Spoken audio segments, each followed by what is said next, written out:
In the past days, Sayadaw has been speaking about lakkhana, this Pali word which means characteristic or mark or sign.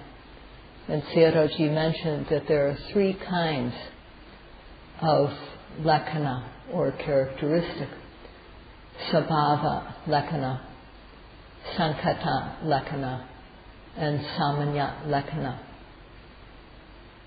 The sabhava lakkhana is the individual characteristic that every bit of mind and matter has.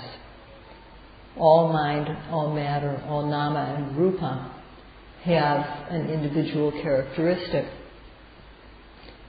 And this is called sabhava lakkhana, or natural characteristic. These bits of mind and matter, this true nature has a beginning, a middle, and an end. Initially, something isn't there. It begins, it exists for a moment, and then it passes away. In Pali, this is called upada, arising, titi, a momentary existence, and bhanga, or breaking down. So these are three periods of time: start, middle, and end. Everything that exists, that arises, has this characteristic of having a start, a middle, and an end. And this is how it appears to us. So when one is able to observe these sabhava lakkhana, these natural characteristics, first one sees their middle. When one starts to be able to see these things called true nature, the first thing that becomes apparent is the middle of it. And as our knowledge becomes stronger, we are able to see the beginning as well as the middle. But we're not able to see the end yet. Only when the knowledge becomes even stronger are we able to see how things come to an end. So we see how these phenomena come to an end, and then we realize, oh, these things that are happening inside me, they end. They are not permanent. This knowledge arises. And this is the start of Vipassana knowledge, to be able to see the ending of things and to know that they are impermanent. So all mind and matter, all nama and rupa are the same in this respect. There's nothing, none of them are permanent. Mind and matter are like a flash of lightning. If one wants to see lightning, then one has to watch while it is happening. And when one does, one knows the light that it creates. One also knows that lightning functions to dispel darkness. This is what lightning does. And one also may know the form. Sometimes the lightning looks jagged, sometimes it looks curvy, wavy.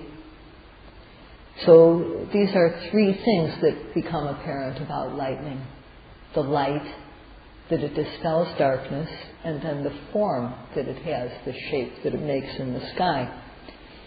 And when we see any one of these three, we can say that we know lightning. We know what lightning is like. And this is the same when we observe the phenomena, the mind and matter that happen inside our own being. When we watch them at the moment, the very moment that they arise, we may see their form or shape. We may see the position they're in, their manner. and we may see their true nature. These are three different aspects of the things that we see in us.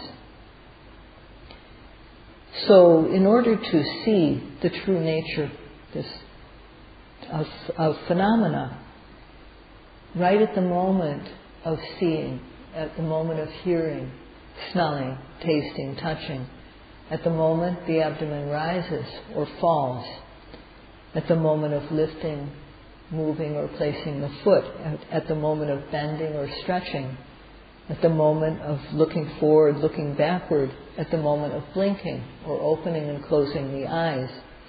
If we observe at the very moment these things happen, we can know true nature.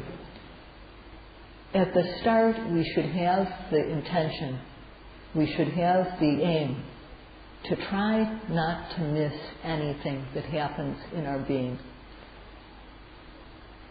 We have that aim. At the start we can't do it, but by setting that aim, we are able to do more and more and more, and our ability to observe becomes amazingly good because we establish this aim at the start of trying not to miss anything that happens.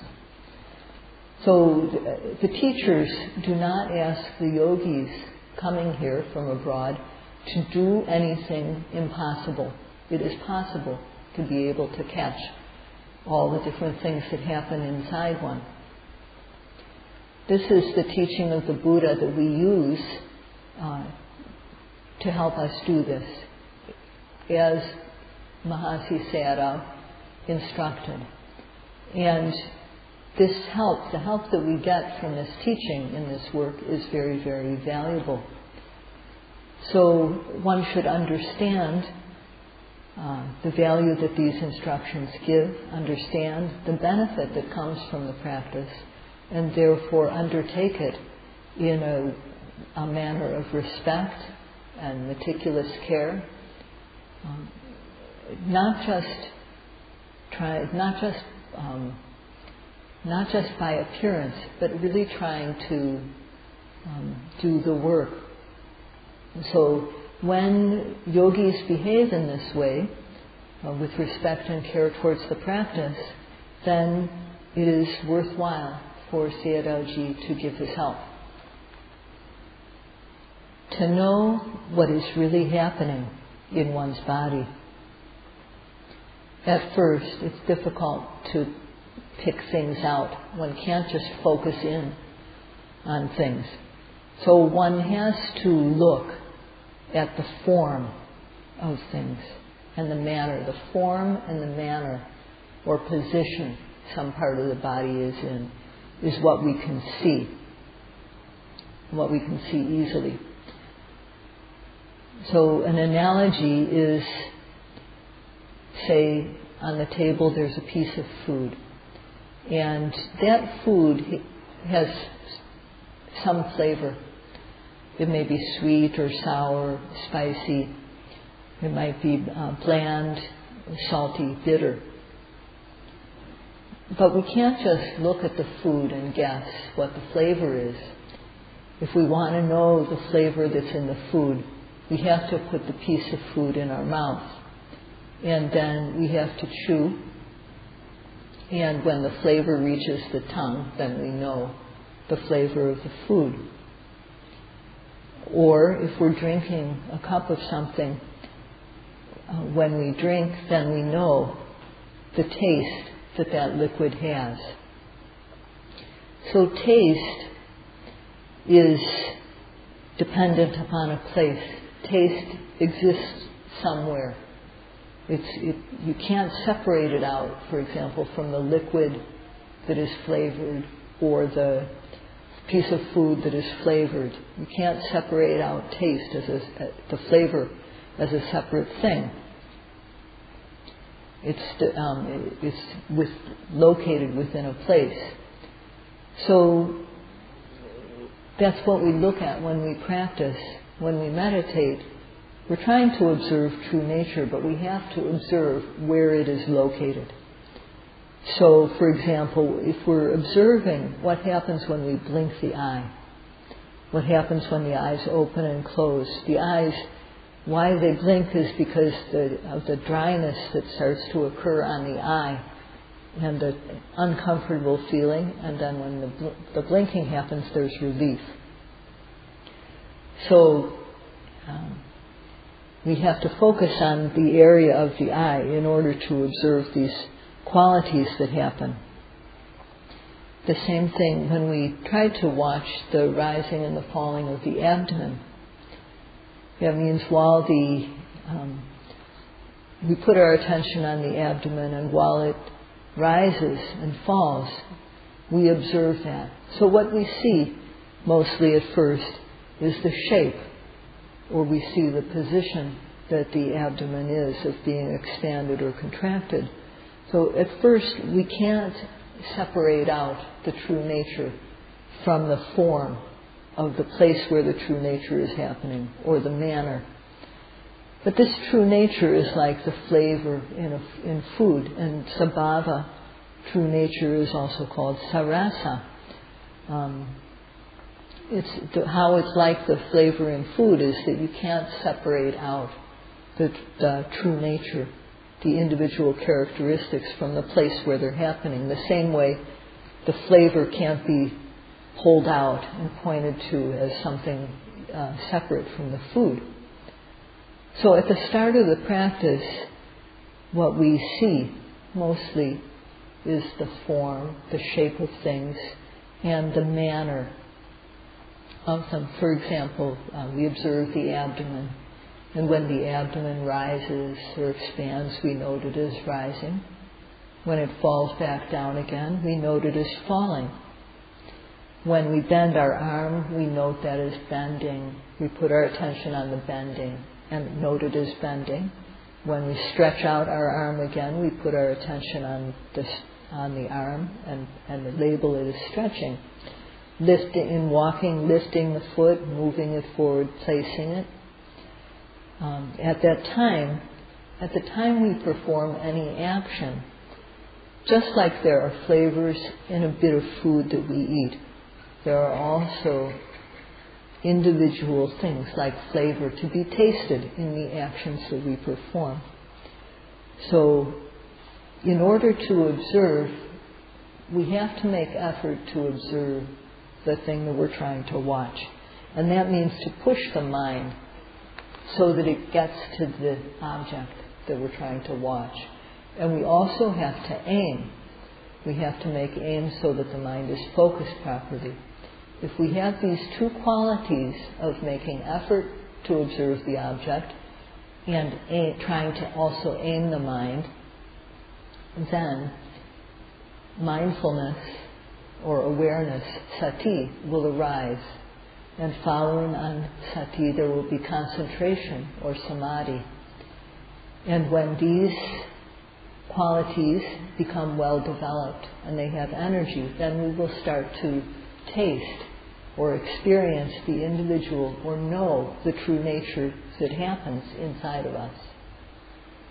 Let's say, for example, that there's an apple in front of us, and we know that apples are sweet and they're cold.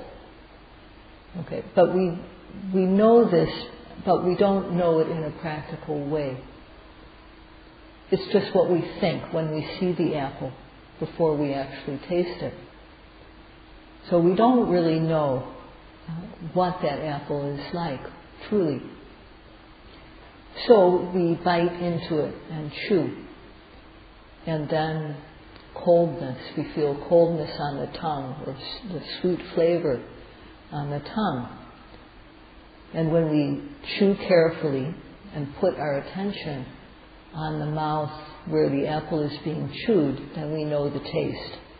We know it's sweet or sour or cold. And we know this in a direct way for ourselves. So then, tasting it in this way, we know the taste of the apple.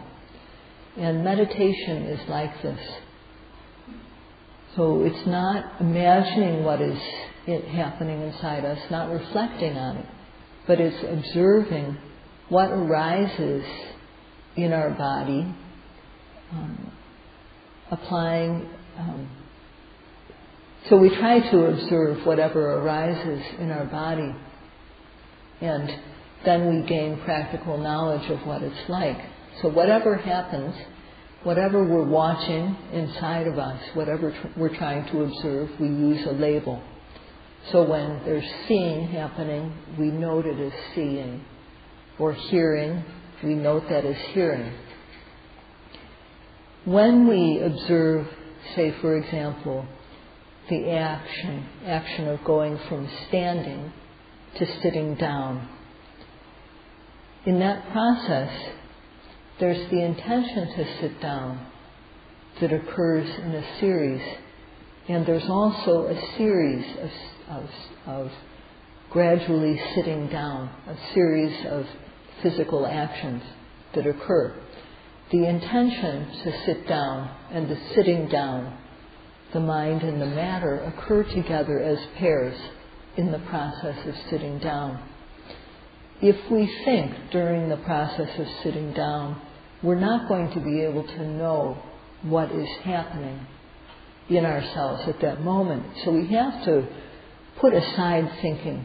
We have to push it aside and make effort in order to observe what is happening in our body at the moment we go from standing to sitting down. So we make the effort to put our mind on the body at that moment, and we also try to aim so that the mind has the object in focus. And then we look. Okay. When we look in that way, having made effort to observe and aiming the mind, then our mind does not go anywhere else. And in that moment, the mind is clean. So whatever is being observed, when we observe in that way, there won't be any reaction to the object that is being observed. There won't be any going along with it. There won't be any rejecting it. When we go along, when we go along with something that we like, that's basically greed or lobha. When we reject things that we don't like, that's anger or dosa. And when we're just observing what is happening, we're not following either of those tendencies. We're free of those. So if you just think about this, you can understand that this is true. When the object arises, we make effort to observe it and we aim the mind so that it's focused. Because the mind is staying there, then greed and anger, these mental defilements, don't have a chance to arise. The path for them to arise is closed. So we can calculate for ourselves just how valuable this is. When one doesn't observe what is happening, then these tendencies will arise. The tendency to go along with what we like, or the tendency to reject what we don't like. This is basically greed and anger. And in any moment when we're not observing with aim and effort, then there will be delusion, confusion about what is there. One won't know. So sometimes this confusion occurs together with greed. Sometimes it occurs together with anger. And this is how most people just spend all their time with these, either going along with things or rejecting them. That's the way most people spend their time. So if the mind is not clean, then energy won't be built. Instead, the energy of the mind will be weakening. So one should understand the value of this practice and therefore value it. For people who don't know how to prevent or dispel greed and anger from their being, for people like that, most of their waking hours, from the moment they wake up until they fall asleep, it's either anger or greed happening moment after moment. And That's because not observing, not knowing, defilements come in. When we don't make effort to observe what is happening in us at the moment, when we don't aim our mind so that our observation is accurate, then mental defilements can come into our mind. And whenever defilements are present, there's always confusion, not knowing. And there will always be the quality of not being disgusted by unwholesomeness. This attitude is similar to, it's like one is not disgusted by unwholesomeness in the same way that one might not be disgusted by feces. So this is, when one's mind is unclean, then one lacks this disgust towards unwholesomeness. And one also is not afraid of unwholesomeness. Just like not being afraid to pick up on a red-hot iron-burning ball. It's natural to feel fear. But when a person's mind is unwholesome, they don't have that fear regarding unwholesomeness. And also the mind will be scattered. So these four qualities always arise when the mind is not clean. Confusion, lack of shame, lack of fear regarding wrongdoing, and the scattered mind. And if one calculates, those who just let their mind go where it wants to go, without applying any method for controlling their minds, or people who know that there's a method but don't use it, or don't use it systematically, then this is what is happening. These unwholesome qualities are arising. But on the other hand, observing and knowing, defilements come clean. So when, in every second that one is working to observe what is happening at the moment, then the mind is becoming clean. And this is something that one should value. If one takes care not to miss, if one has the aim that I'm not going to miss anything, then as one gains skill in the practice, one will know very clearly what one is observing, and one will know also, if one misses anything, one will know right away. And sometimes one can even catch oneself before one misses to observe an object. So this is why Sayadaw has been encouraging the yogis to understand what the benefits are of the practice and therefore value this work. Sayadaw wants all of you to generate this valuable Dhamma in every second of the time within yourselves. Sayadaw wants to speak about something that he's spoken about, which is the action, how to observe in the moment of going from standing to sitting down for the benefit of new yogis. So when we're about to sit down, in sitting down there's a series of intentions to sit down, and this causes a series of sitting down process, sitting physicality. These occur one by one, and as they are connected with each other. This intention to sit down and the physical actions that occur bit by bit of sitting down.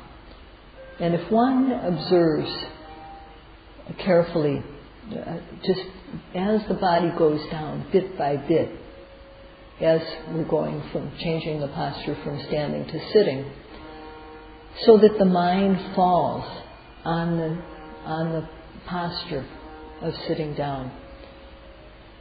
The mind sticks with that sitting down posture, and in that moment the mind is clean. It doesn't go anywhere else. It stays right there with the sitting down process. So this is very beneficial. And from time to time, during that process of observing the sitting down, when one's mind falls or connects with the stiffness, some stiffness, then one knows stiffness. When one's mind falls on tension, then one knows tension. When one's mind falls on heaviness, one knows heaviness.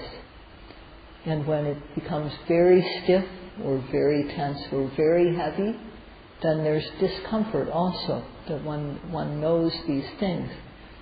So one can also know from time to time the wanting to sit down, the intention to sit down that is happening in the mind.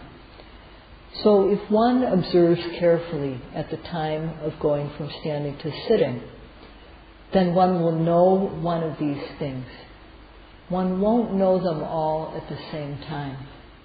One will know just what is apparent at that moment. So as when we're chewing a piece of food, we chew it and sometimes we know the sweet taste. Sometimes we know a sour taste. Sometimes we know that it is cold. So similarly, when we're observing something, there are various things, but one doesn't know all of them at the same time. When one observes, then one observes from time to time there's stiffness, or there's tension, or there's heaviness, or there's the intention to sit down. One knows these different things one at a time. And these things are like flavors. So if we're chewing a piece of food that has two kinds of flavors in it, we're only going to know one of those flavors at any given time. So we should understand that in the moment of sitting, what sits is the body. Intention is mind. There's not a woman, there's not a man, there's not a being, a human there. There's just body and mind. And when they arise, we should observe them, observe the mind and matter with aim and effort. So when we look, applying our aim and effort, then one will see. So one will see that in this moment of sitting down, there's just mind and matter. There's just nama and rupa. There's no self inside there. There's no soul inside there. It's just mind and matter. So when we observe and see, then we dispel the idea that there's some being inside of us. So we should try to observe so that we can see clearly the mind and the matter that is in us. So as now, with this method of satipatthana, if one performs the action of going from standing to sitting down as though one were a sick person, doing it slowly and observing with ardent effort and accurate aim, then one will see that there is a series of intentions to sit down, followed by a series of physical actions of sitting down. This intention to sit down is the cause, and the way the body goes down, becomes heavy, and gradually sits down, this is the result of the mental intention. In the moment of sitting, the sitting down is result. The intention is the cause. This doesn't happen without a cause, this sitting down. And it's also not something that happens through the command or the act of a powerful being. This sitting down happens because there's a series of intentions to sit down. And this series brings about a series of physical actions, that is sitting down. So it is not causeless. It's not without a cause. So one comes to see that this is how things happen. When we sit down, it's because there's a cause. The intention, the mind, creates the result of the physical action. And it's because the intention to sit causes sitting down and not something else. The cause and the effect are related. So then when one understands this, when one sees this, then how can one find any creator in all this? Because what arises, what we experience, is just cause and effect. So when one observes what happens in oneself like this, and one sees how these actions are occurring just as cause and effect, will there be any doubt about how things happen? So one will understand, sitting down happens because there's the intention to sit down. That's why. So when one understands how cause and effect work, then one feels very satisfied. And one's knowledge builds. One's knowledge blossoms. So when we have a car, we keep the engine running. When the engine is running, then the battery gets charged. And then the battery becomes full, the charge is full, and then we're able to use it. We can turn on the lights even when the car is not running. So this too, in the practice, in the battery of our life, we want to be always putting energy into our battery so that then we can turn on the lights and see. So when we observe, when we try to, when we make effort in the practice to observe our actions, to observe what is happening every moment, we can come to see cause and effect very, very clearly. So when we make strong effort and our aim is accurate, then our knowledge becomes very clear. If we stop our awareness, if we stop our observation, then it's like letting our car sit without running it. The battery can lose its charge, and it can be hard to get the engine started again. So we should always try to keep the battery charged. We should always try to keep our observation active, just like always trying to keep our car running so that our battery has a good charge. The yogis have to always apply effort to observe and aim accurately. And this is what keeps our mental energy strong, to be trying to do this every second of the time. So if we keep our energy running like this, the battery gets charged automatically. We don't need to do any extra work to have our battery charged as long as the engine is running. So Sayadaw urges the yogis to practice in this way, to take meticulous care with applying the practice, be respectful towards the practice, so that your time here will be beneficial. So whenever, and it's not just, he's talked about going from standing to sitting down, but every single action should be applied, should be observed with this same application of energy, effort, and aiming. So when one bends and stretches, when one goes from sitting to standing up, all things are supposed to be done with our awareness of them, with effort used to observe what is it we're doing at the moment. And when our mental energy builds so that we observe more and more, then we will know, not just we'll know what we've noted, but we'll know what we've missed too.